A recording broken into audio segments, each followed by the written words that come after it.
Bon dia. Avui us vull presentar la Dolors Sanahuja. Va ser la meva mestra durant el temps de BUP, quan es feia BUP.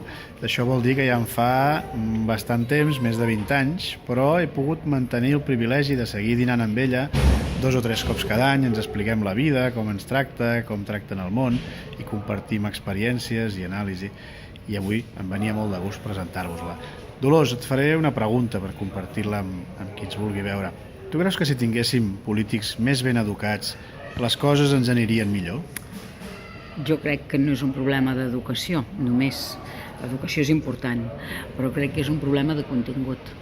El que ens interessa són persones implicades en el fet social, persones implicades en el compromís de construir comunitats participatives i honestes, persones que siguin capaces d'analitzar i de raonar, una mica com feies tu quan ja et vaig conèixer quan tenies 14 anys, val? Persones amb les que puguis confiar i que siguin properes a la comunitat. Dolors, no puc afegir res més. Moltes gràcies. De res.